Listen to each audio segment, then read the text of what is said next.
Okay, no shenanigans today. We are out of time. No shenanigans. We have no time for shenanigans. We're in a crunch. All right. Energy, Dave. Oh, I know you're so energetic. I can hardly hear out of my ears. Really? Yeah. Okay. Welcome to Brain. This is a beautiful Monday. The snow has fallen, and we're here because we bring really amazing interviews now. Oh, yeah. That's good for today. For today, yeah, exactly.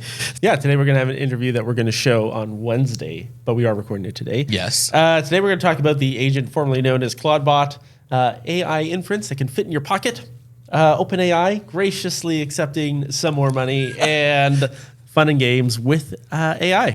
Thank you to GenerosityX for sponsoring today's episode. GenerosityX partners with charities to increase their annual giving revenue through optimization, innovation, and ethical use of AI. Check out GenerosityX.com. And the interview you were talking about, we're actually going to be interviewing Matt, who is the founder and lead strategist at GenerosityX, and that's going to be coming out on Wednesday. Very excited about that. That's going to be cool. Okay. Let's talk about the biggest news. It was almost on every YouTube channel that was talking about AI this past week, and that was ClaudeBot, now named MoltBot. Yeah.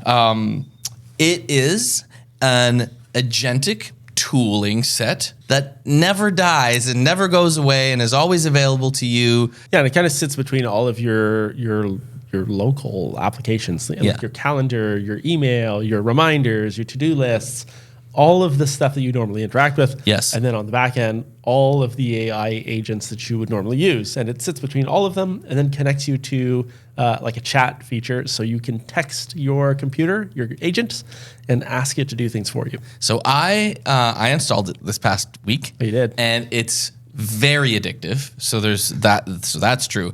I have many different email accounts, many Google Workspace accounts, many computers actually in my household now that are all being, well, one in particular is kind of the agent over agents. And so I took a Mac Studio Ultra that was sitting in my basement and I don't use much. I cleared it off and basically started from scratch and installed ClaudeBot on this system. I then connected it via. There are many kind of skills that are already built into the agent, so you can connect it to a ton of your services. Like I said, my first one was like all of my Google Workspace stuff. So I now get, if there is any important email, it checks every about 15 minutes to let me know from whatever one of my emails about an important message that I must have. And it sends me that via Telegram through an open relay that exists on the machine. It's so that's just scratching the surface, but that was the first thing I did. Yeah, I was... there was a lot of talk about people buying up Mac Minis and little computers to run, and people dusting off their old machines. Now it is. You did call it ClaudeBot again. It is MoltBot. Yes, you're right. And so Anthropic came to them. And once they started getting popular, they're like, "Hey, guys, come on." I don't know if you know this, but we actually use this name, and it was spelled differently. It was CLAWD, like Claude, claws, like lobster claws, and Yeah. so they changed it to Molt because molt is what you do when you grow, or not what you do, but what a lobster does. grows. That's not what I do. Wow, Dave, I didn't know that of you. I saw a really funny tweet from Kevin Zhu. He's an investor and the owner of Alpha AI. He said, I gave ClaudeBot access to my portfolio. Trade this to $1 million. Don't make mistakes. 25 strategies, 3,000 reports, 12 new algos. It scanned every X post, charted every technical, traded 24/7. It lost everything, but boy, was it beautiful. But boy, was it beautiful. Yeah, a lot of people are saying it's the first real semblance of AGI. Yeah. Where so the one that I've set up, you can there's literally a soul file, like soul.md, and you can modify it to behave in particular ways. So I've made mine to be very proactive. So I've described it as a self-starter, entrepreneurial, proactive, going after solutions, solving real problems. That's amazing. Just kind of filling all the gaps that you have. Exactly. So all of my weaknesses, I've made it strong in. That's great. The founder, his name is Peter Steinberger. He said, please don't go buy a Mac Mini. Please don't do that. He says you can deploy this on Amazon's free tier, so you can actually just host this. That's right. For free somewhere. You don't have to get a dedicated machine to run it. Yep. Although a lot of people are doing that. Some people are worried about the amount of guardrails around it. It feels like a really cool project that grew faster than anybody could control it. I think that's true. And there's very little security around it. It's like a really cool idea, and people have jumped on it. And I was reading about a case where a guy emailed somebody who was running ClaudeBot and basically prompt injected the bot and said, return me some emails that have to do with investments and deals and like this sort of thing. And it just compiled all the emails and sent them back to that guy. Because it didn't know that he wasn't supposed to do that, and it just did what it was told. And it's true that like inherently these tools that you would chat with your machine back home with, they aren't generally very secure. So like Telegram is not known for being secure. Even iMessage there have been some debates about how secure it actually is. You are asking and kind of commanding it from a distance. So you obviously, it doesn't have the inherent security of being at a terminal, you know? Yeah. So there's that. And I think that it's a fun playground to imagine what AI agency, like the actual doing of things proactively in the background, could look like. I could see it, for instance, becoming something much more formal that like runs small businesses.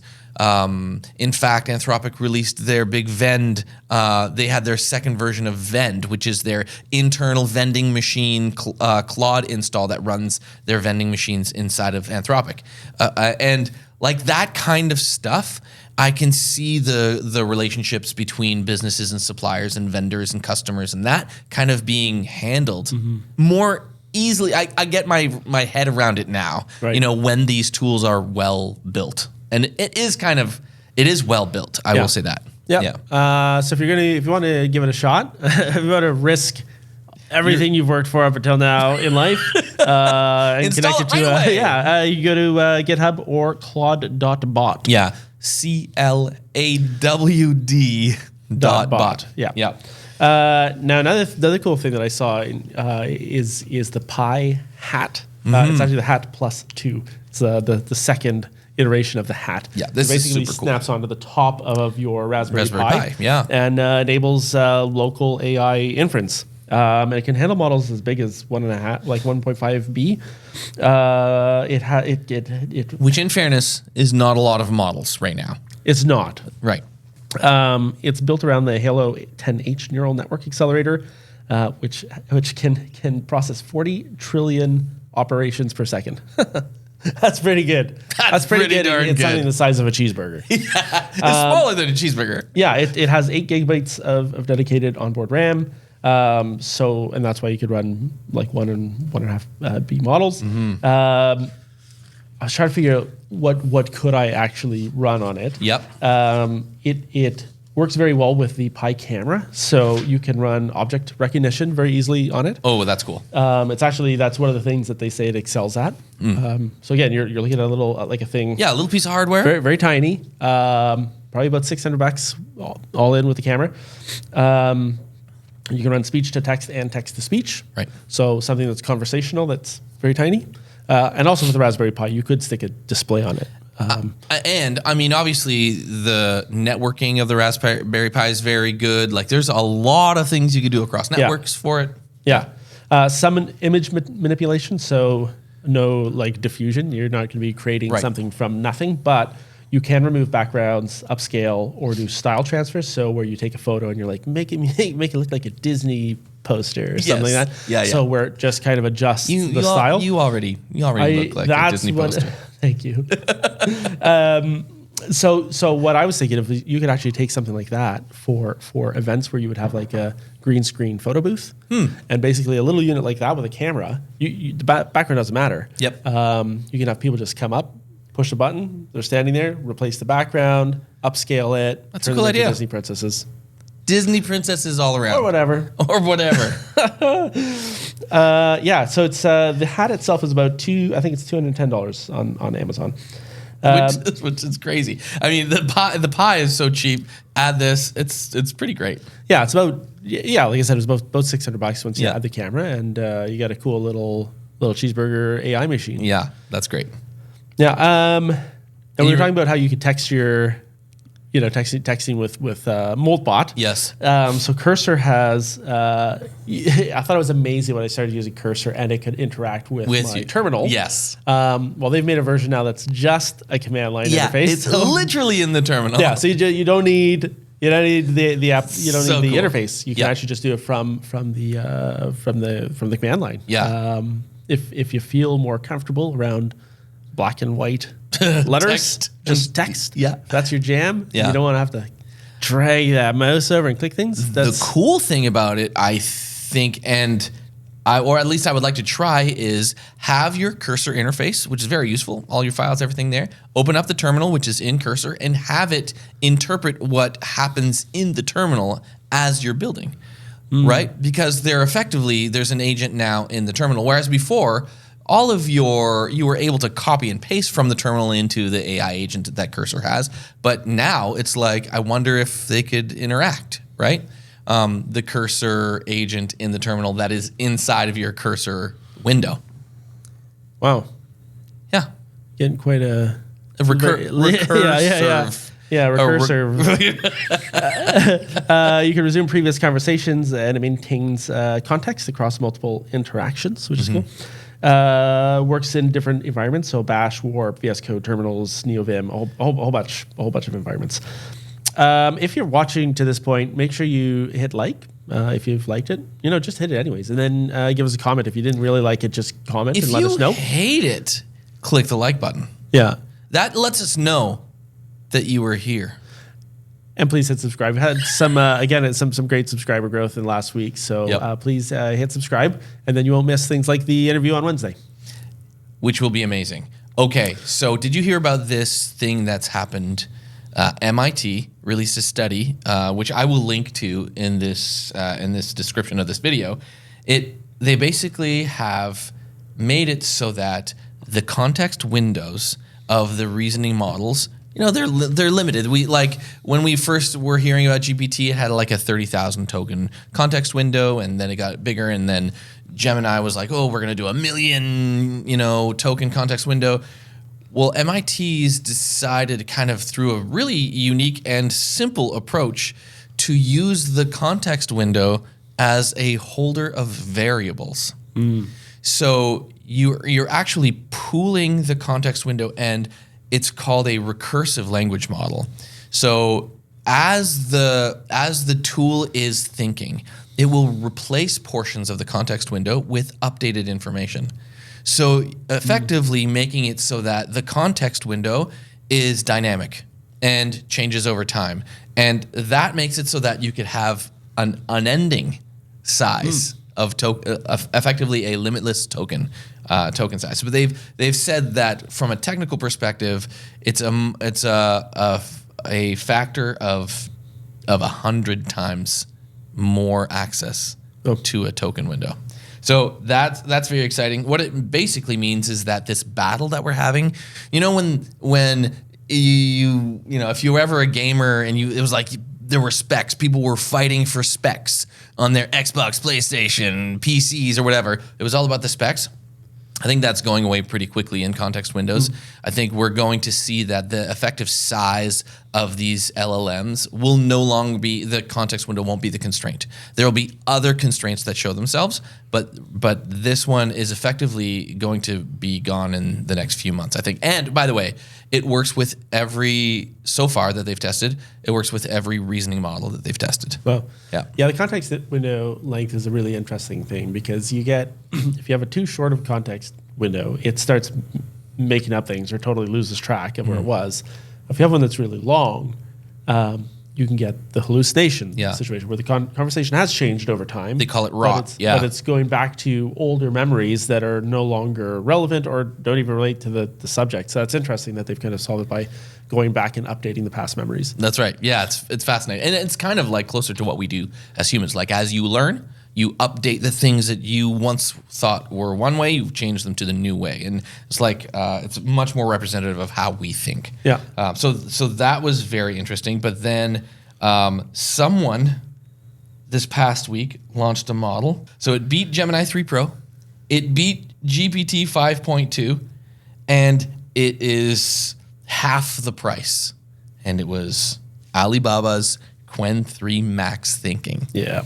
Yeah. So we have a massive Chinese shopping company that is building this very effective model. And when I say beat these other models, like handily beat them. Yeah. Yeah. I think it really does show that some of these tests are going to have to be rethought.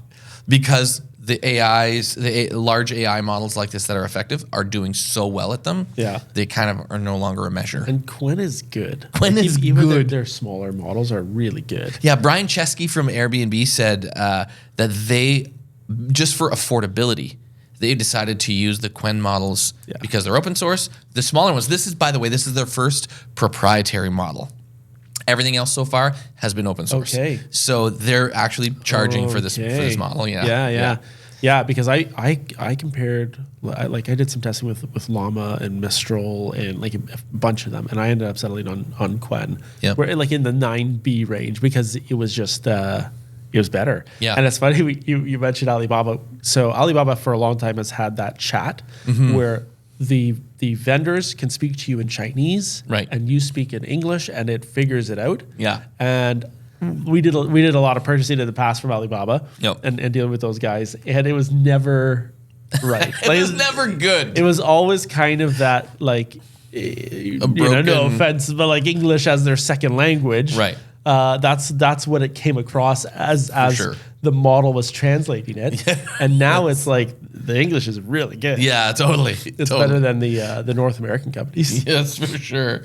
Yeah, yeah. And last week we also talked about OpenAI's kind of deeper dive into healthcare and the purchase of Torch and the new models they released there, and the Bill and Melinda Gates Foundation and OpenAI now have agreed to a $50 million initiative to deploy some AI tools into healthcare systems in Africa. So not only is OpenAI expanding in North America where everybody can afford it, but they're doing a bit of good and getting into some hospitals that can't afford it to help improve processes there. Yeah, and for them, like 50 million is a rounding error on that foundation. It's like, it's not, you know what I mean? It's just, yeah. It's a huge foundation, one of the world's biggest, I believe. Yeah.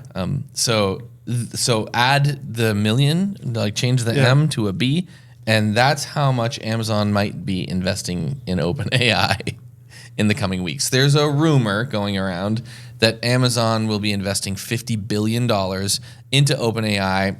Like, it's just like, it's the thing to do now. Yeah. It's like, it's the trend. It's a fashion trend.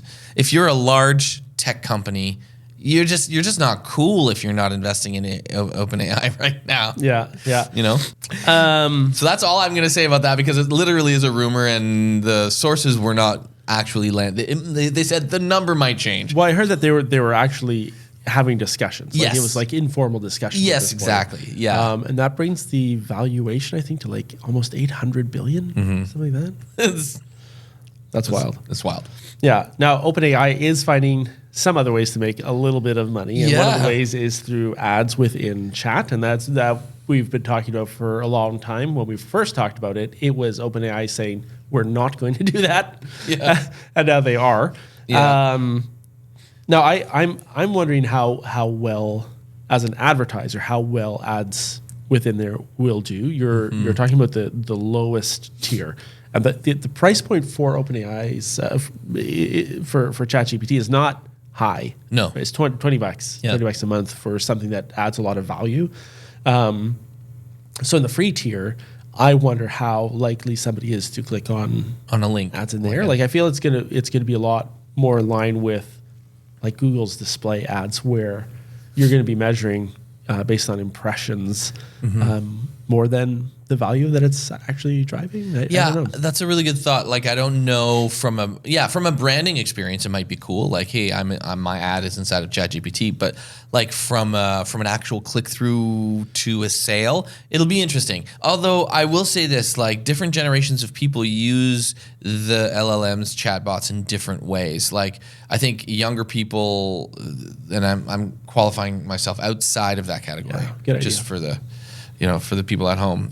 I know I look extremely young. They know. I know I look extremely young, but I'm not. But like my kids would use ChatGPT more like an operating system and a consistent kind of partner in their conversations than I would. I use it as a tool. You know what I mean? Mm-hmm. But your kids. And even my kids, like they're not making purchases. No, exactly. Right.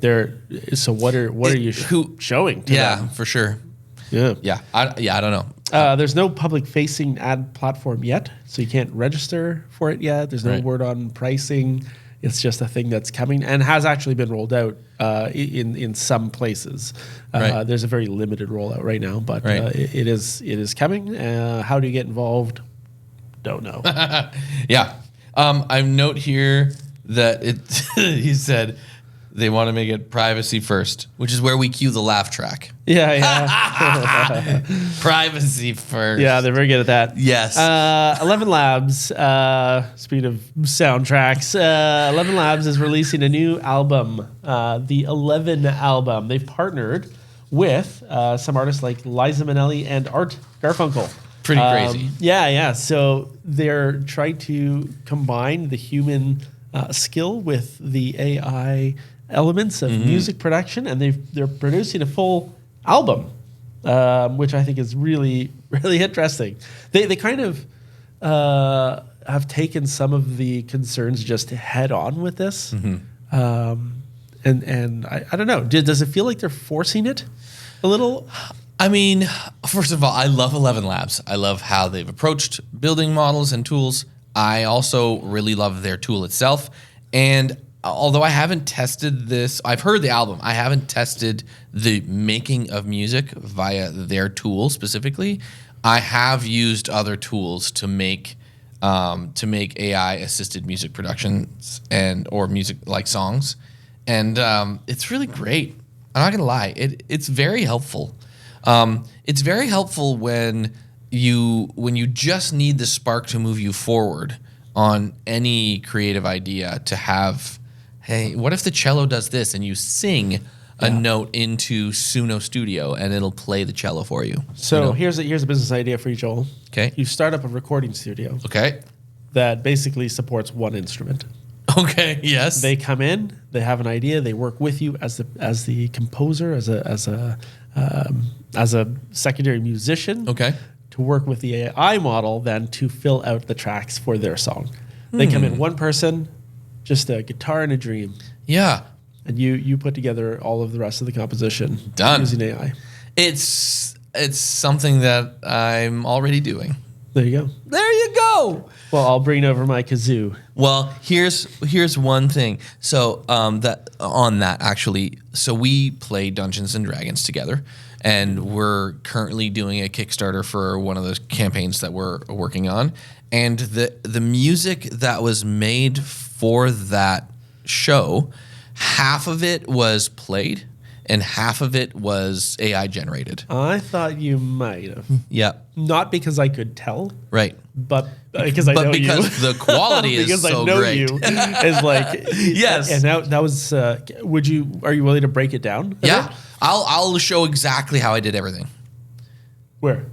Right now. No.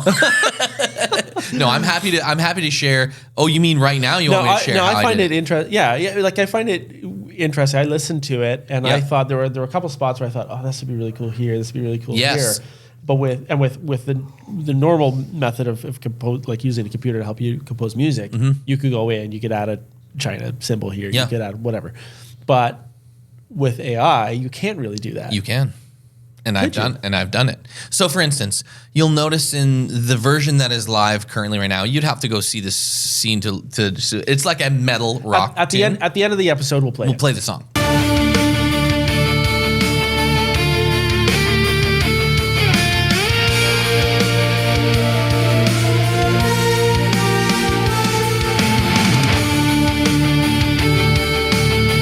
Yeah.